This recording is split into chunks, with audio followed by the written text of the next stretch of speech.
दोनों देशों के डेलीगेट्स, मीडिया के साथी, नमस्कार। प्रधानमंत्री कार्नी का भारत में स्वागत करते हुए मुझे बहुत खुशी हो रही है। प्रधानमंत्री के रूप में यह उनकी पहली भारत यात्रा है। हम इसे एक महत्वपूर्ण माइलस्टोन के रूप में देखते हैं।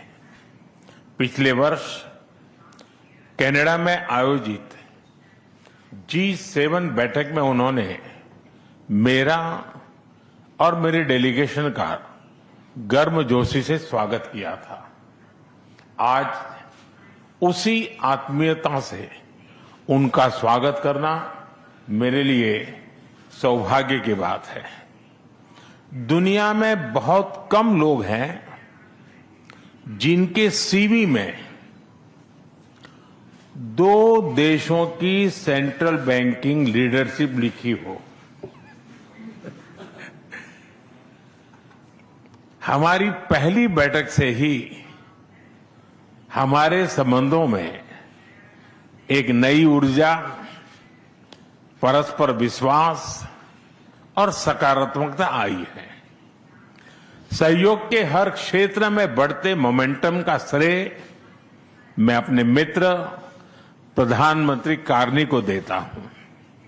फ्रेंड्स, भारत और कनाडा लोकतांत्रिक मूल्यों में अटूट विश्वास रखते हैं।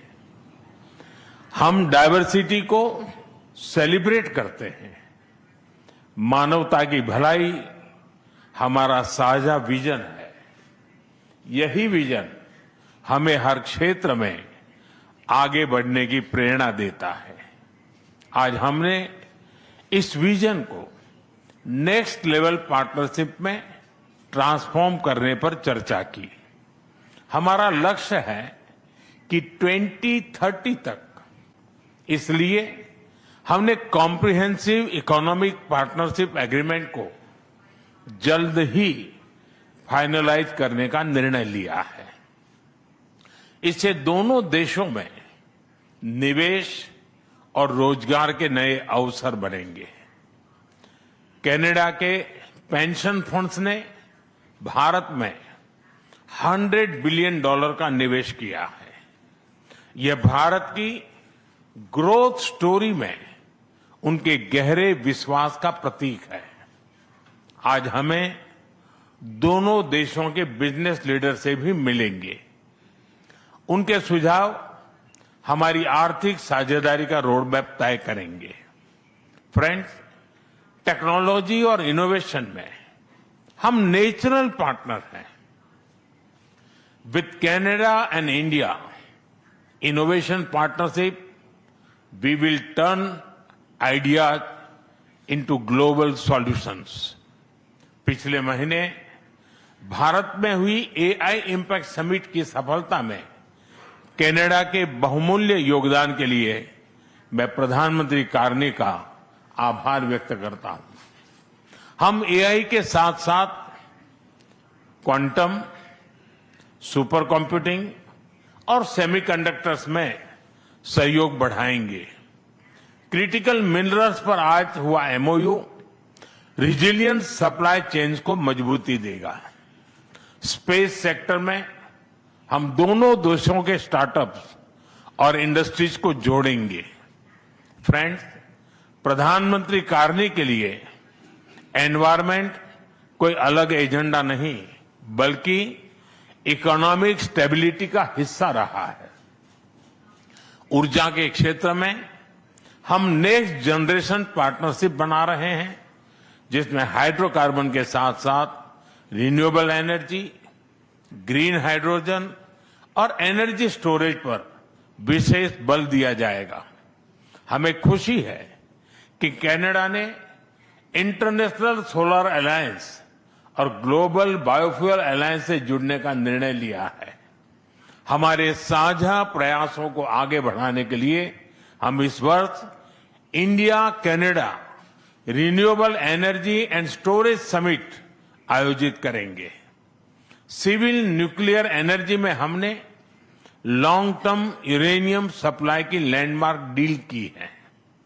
हम स्मॉल मॉड्यूलर रिएक्टर्स और एडवांस रिएक्टर्स पर भी मिलकर काम करेंगे। कृषि में वैल्यू एडिशन, एग्री टेक्नोलॉजी और खाद्य सुरक्षा हमारी साझा प्राथमिकताएं हैं। इस दिशा में भारत में India Canada pulse protein centre of excellence स्थापित किया जाएगा। फ्रेंड्स, रक्षा और सुरक्षा के क्षेत्र में बढ़ता सहयोग हमारे गहरे आपसी विश्वास और संबंधों की मैच्योरिटी का प्रतीक है। हम defence industries, maritime domain awareness और मिलिट्री एक्सचेंजेज बढ़ाने पर काम करेंगे। इसी उद्देश्य से आज हमने इंडिया कनाडा डिफेंस डायलॉग की स्थापना करने का निर्णय लिया है। Friends, people to people ties हमारे संबंधों की असली ताकत है। आज हमने इन्हें और मजबूत करने के लिए कई महत्वपूर्ण निर्णय लिए हैं। एआई, हेल्थ केयर, एग्रीकल्चर और इनोवेशन में आज कई यूनिवर्सिटीज के बीच नई पार्टनरशिप की घोषणा हो रही है। हम कनाडा की यूनिवर्सिटी द्वारा भारत में कैंपस खोलने पर भी सहमत हुए। इंडिजिनस और ट्राइबल कम्युनिटीज हमारी साझा सांस्कृतिक विरासत का महत्वपूर्ण हिस्सा है। सांस्कृतिक आदान प्रदान बढ़ाने के लिए दोनों पक्षों के बीच आज एमओयू किया गया है। फ्रेंड, भारत के लिए कनाडा इंडो पैसिफिक में महत्वपूर्ण साझेदार है। इंडियन ओशन रिम एसोसिएशन में डायलॉग पार्टनर बनने में उनकी रुचि का हम स्वागत करते हैं। इससे हमारे मैरीटाइम सहयोग को नई गहराई मिलेगी।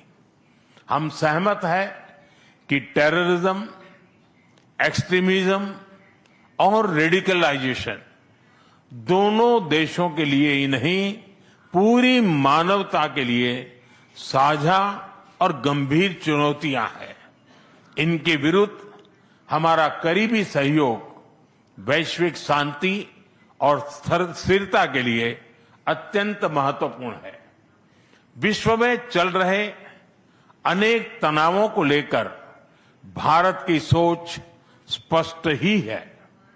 हमने सदैव शांति और स्थिरता बनाए रखने का आह्वान किया है और जब दो लोकतंत्र साथ खड़े होते हैं तो शांति की आवाज और भी सशक्त हो जाती है।